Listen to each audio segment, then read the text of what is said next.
Salat satu-satunya amalan di dalam Islam yang mencakup 4 bagian pokok dalam beragama.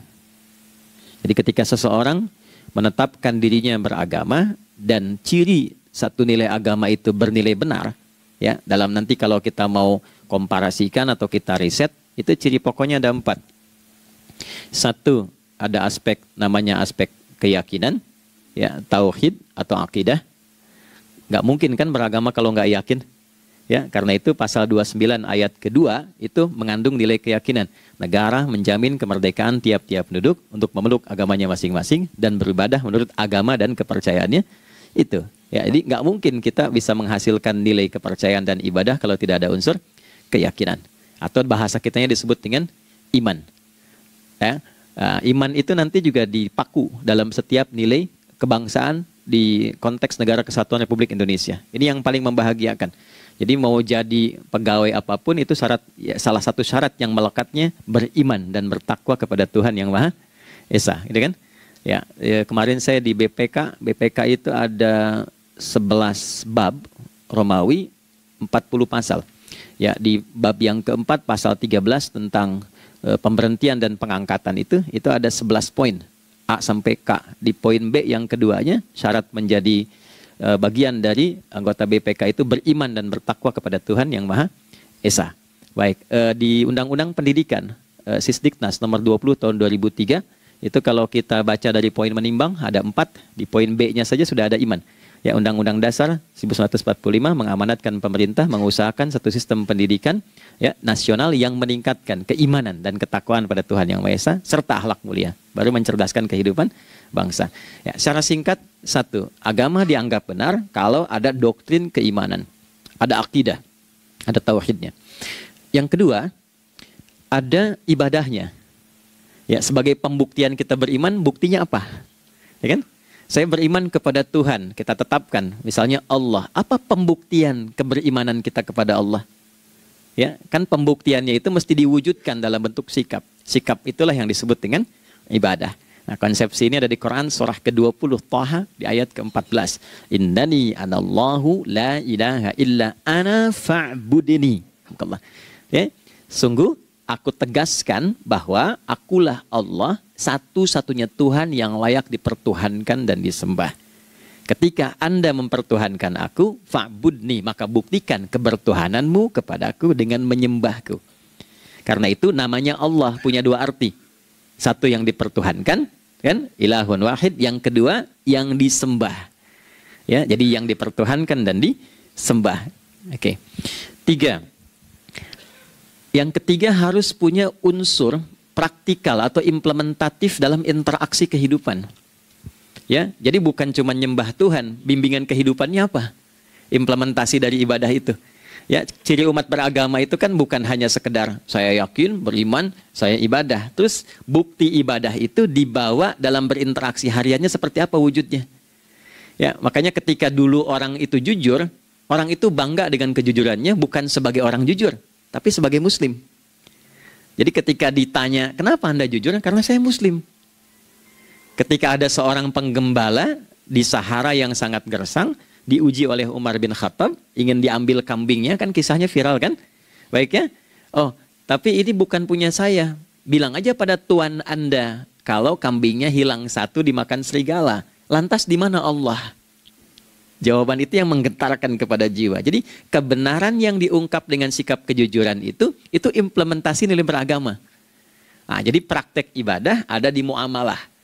Oke, satu akidah, akidah dibuktikan lewat ibadah, ibadah diimplementasikan dalam muamalah. Itulah sebabnya nanti seluruh bagian tubuh kita ketika digunakan untuk bersifat dan bersikap, itu ada tuntunan iman di dalamnya.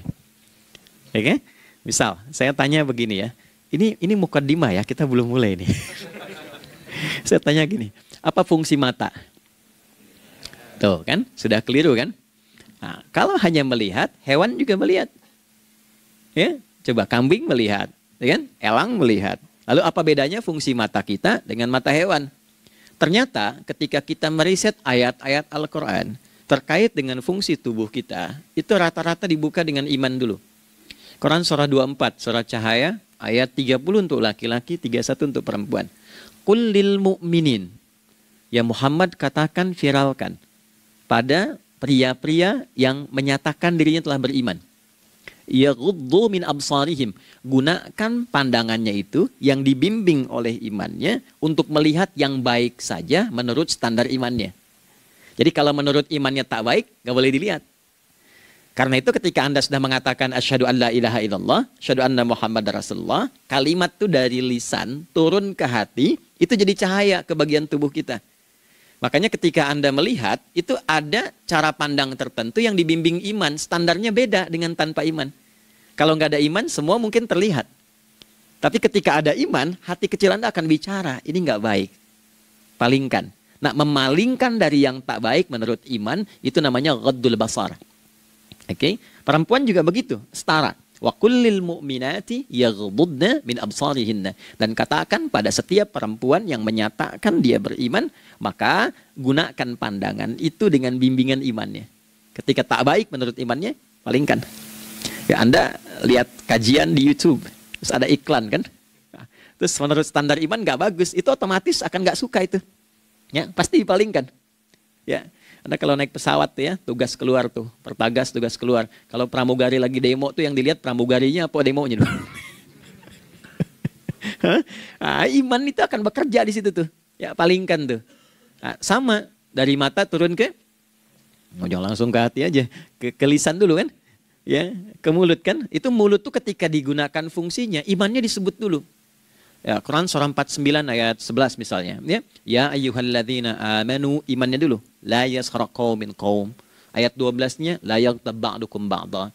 Hai orang-orang yang telah menyatakan beriman. Kalau pakai alladzina disebutkan 1080 kali dalam Al-Qur'an, itu kalimatnya diksinya singkat, padat, mencakup semua tanpa sekat. Oke, jadi kalau laki-laki, perempuan, tua, muda, besar, kecil, beda strata, duniawi, itu semua tercakup di dalamnya. Hei semua yang telah menyatakan beriman, gunakan imanmu untuk membimbing lisanmu bertutur. Kalau masih merasa punya iman, jangan gunakan lisan untuk mencela, merendahkan orang. Untuk bergibah, membuat hoax. Didetilkan oleh Nabi, kalimatnya jelas. Man kana yu'minu billahi wal yaumil akhir, falyakul khaira aw liyasmut. Siapapun. Nah, dari alladzina ketika dirinci pakai man. Ya, man itu bentuk tunggal, ya, personal, tapi maknanya general. Jadi kalau Anda, saya, kita baca ayat atau hadis ada man, posisikan Nabi sedang bicara ke kita. Ya, hei Adi Hidayat, posisikan Nabi bilang gitu tuh. Kalau engkau merasa beriman sama Allah dan yakin dihisab di hari kiamat, jaga lisanmu. Katakan yang baik dengan bimbingan imanmu, tak mampu engkau diam. Jadi cukuplah suami istri itu menggunakan satu hadis ini, pasti sakinah itu muncul dalam kehidupan rumah tangganya. Ya, itulah sebabnya kenapa sakinah didahulukan dibanding mawaddah. Hati-hati ya, Mbak, walaupun namanya sakinah nggak ada ini nggak akan datang tuh ketenangan tuh. Ya, ada yang tahu nggak rahasianya? Kenapa sakinah duluan dibanding mawaddah? Ya, 5 juta.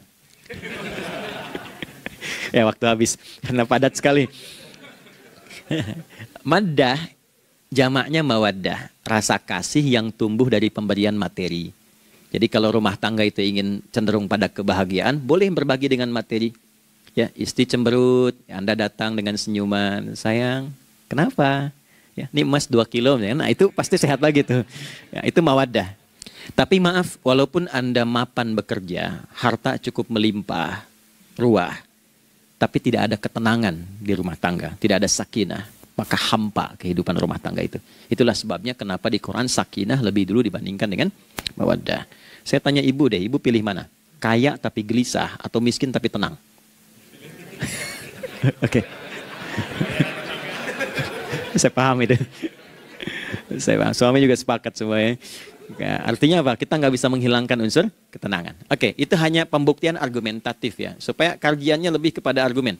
Jadi ada akidah terkorelasi dengan ibadah, implementasinya di aspek muamalah.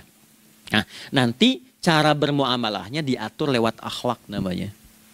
Bagaimana bermuamalah yang baik? Kan Anda, maaf ya, berekspresi kepada pimpinan dengan kawan kan berbeda. Oke, kepada orang tua dengan anak kan lain. Nah, yang mengatur interaksi kita sehingga terjalin harmoni yang baik, itulah yang disebut dengan akhlak. Nah, 4 poin inilah yang menjadi inti dakwah Nabi SAW ketika diutus oleh Allah Subhanahu wa Ta'ala. Memastikan 4 ini bisa optimal kita lakukan dalam kehidupan. Bonusnya yang kelima, selalu meningkatkan inovasi sehingga selalu mendapatkan hal baru dalam kehidupan. 5 ini digabungkan di Quran surah kedua Al-Baqarah di ayat 151. Kama arsalna fikum rasulam minkum yatslu alaikum ayatina. 1. Oke, wa yuzakkikum 2, akhlak, wa yuallimukumul kitaba 3, wal hikmah 4, 5, wa yuallimukum ma lam takunu ta'lamun. Kelima-limanya ini digambarkanlah dalam bentuk ibadah yang melatih kita sebagai pondasi awal menuju dan memantapkan 5 hal ini, yaitu sholat. Itulah sebabnya kenapa sholat yang pokok dilakukan 5 waktu dalam sehari untuk mewujudkan 5 hal ini dalam kehidupan, dan satu-satunya ibadah yang mengumpulkan 5 aspek ini dalam prakteknya hanya sholat. Hanya sholat. Oke, mari kita detilkan, kita rinci, dan di sini kita akan mulai kajian kita. Yang tadi mukaddimah ya. Baik, kita punya 30 menit. Wah, padat sekali. Bismillahirrahmanirrahim. 1. Sholat adalah perwujudan iman seorang hamba. Karena itulah kalimat sholat pertama kali disebutkan dalam Al-Quran, itu letaknya setelah kalimat iman. Al-Baqarah ayat 3, Alladzina yu'minuna bil ghaibi wa yuqimunas sholat. Orang-orang yang telah menyatakan beriman dan konsisten menjaga imannya. Beda alladzina amanu dengan yu'minun. Amanu telah beriman. Tapi kalau dia komitmen dan konsisten terus menjaga imannya sampai saat dia berpulang pada Tuhannya, maka berubah nanti bentuknya kalau di bahasa Arab jadi mudhari'. Kalau di bahasa Inggris kan tuh punya 3 arti, present, continuous, and future. Jadi kalaupun sekarang terus berlangsung sampai masa depan pun saya tetap akan beriman. Nah, pembuktian untuk menjaga iman itu pembuktian utamanya pada sholat. Itulah sebabnya satu-satunya amal ibadah dari rukun Islam yang 5 itu, ya, satu-satunya amal ibadah yang disebut iman dalam Al-Quran hanya salat. Teman-teman boleh buka Quran surah kedua Al-Baqarah di ayat 143. Ya, di pertengahan ke ujung ayatnya. Saya percepat. Wa ma kana Allahu liyudhi'a imanakum. Dan Allah nggak akan pernah menyia-nyiakan salat seseorang yang dikerjakan karena imannya. Ayat ini turun, ketika ada terjadi pergantian arah kiblat dari yang tadinya semula ke Masjidil Aqsa, lalu berputar 180 derajat, beralih ke Masjidil Haram. Nabi sedang berada di luar Madinah. Madinah tempo dulu, wilayahnya nggak seluas cakupan sekarang. Oke, kalau diilustrasikan area sekitaran Masjid Nabawi sekarang, itulah Madinah lah. Di luar itu sudah di luarnya. Nah, Nabi sedang sholat, riwayatnya banyak menyebutkan, ada yang mengatakan zuhur, ada asar, ada maghrib. Di pertengahan itu turunlah Al-Baqarah ayat 144. Qad nara taqalluba wajhika fis sama' falanuwalliyannaka qiblatan tardaha fawalli wajhaka syatral masjidil haram. Maka berputarlah dengan turunnya ayat ini 180 derajat menghadap ke arah Masjid Al-Haram. Problemnya adalah ketika Nabi dan pengiring beliau kembali ke Madinah, area Masjid Nabawi, kan nggak semua masyarakat ikut. Maka virallah informasi itu bahwa kiblat telah beralih ke kiblat awal, yaitu Ka'bah Al-Musyarrafah. Maka penduduk panik pada saat itu. Status sholat kami yang tadi dikerjakan bagaimana? Karena sudah nggak bisa diulang, sudah pindah waktu. Maka turunlah kemudian firman Allah yang Al-Baqarah 143 itu, wa ma kana Allahu liyudhi'a imanakum. Karena engkau mengerjakan sholat itu dengan imanmu, maka Allah nggak menyia-nyiakan imanmu itu. Maksudnya apa? Walaupun arah kiblatnya tidak tahu mengarah kepada sisi yang belum berubah, tetap dihitung pahalanya sempurna karena imannya. Gitu. Nah, ini nanti yang menjadi landasan turunnya Al-Baqarah ayat 115. Walillahil masyriq wal maghrib fa aynama tuwallu fathamma wajhullah. Kalau Anda sedang tugas nanti di lapangan, lalu sulit menemukan arah kiblat. Aplikasi susah karena sinyal nggak masuk misalnya. Oke. Kemudian juga matahari agak remang-remang sehingga sulit untuk terlihat patokannya. Maka dengan keyakinan, dengan iman itu, menghadaplah ke arah yang kita yakini, maka berlakulah Al-Baqarah 115. di saat itu diterima amal ibadah kita sama dengan yang menghadap kiblat dengan dasar imannya. Oke. Nah, pengertian terbaliknya, mafhum mukhalafahnya, maka Nabi mengatakan, al-farqu bainal mu'min wal kafir tarkus shalah. Beda antara orang yang beriman dengan yang belum beriman adalah pada sholatnya. Jadi kalau ada orang mengatakan sudah beriman dan tidak menunaikan sholat, ini artinya keimanannya belum diakui sepenuhnya oleh Allah Subhanahu wa Ta'ala. Jelas ya? Halo, kenapa sedih begini? Maaf, saya terlalu cepat nggak? Nggak ya? Baik. Jadi dalam poin ini penting pembedanya di sholat. Itulah sebabnya kenapa dari kecil kan, usia sekian, dari mulai 3 ke arah 7 tahun contohkan. Ya, orang tuanya sholat bentangkan sejadah. Kalau bisa, kalau anak sudah mulai suka tuh kasih model sejadah yang anak-anak sukai bentuknya. Ya, dulu ada anak saya senang model mobilan. Saya tidak sebutkan supaya tidak endorse gitu ya. Dikasih sejadah dengan pola itu, dia senang tuh ikutin. Kita nggak minta sholat, dia datang sendiri.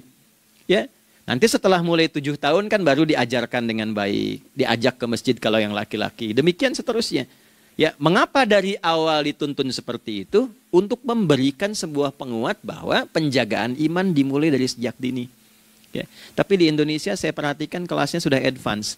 Ya, TK sudah manasik gitu. Okay. Itu satu ya. Karena nanti kalau Nabi bilang begitu artinya akan terjadi orang mengatakan beriman tapi tidak sholat. Ya, makanya keras dari awal Nabi katakan bahwa pembeda antara orang yang beriman dengan yang baru klaim beriman itu pada sholatnya.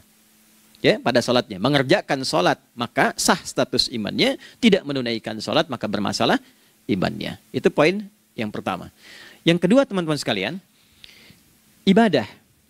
Kita lanjut ya. Sholat adalah bagian pokok terpenting dari ibadah. Nah, di sini kita akan mulai membuka sedikit rahasia terkait dengan aspek ibadah ini.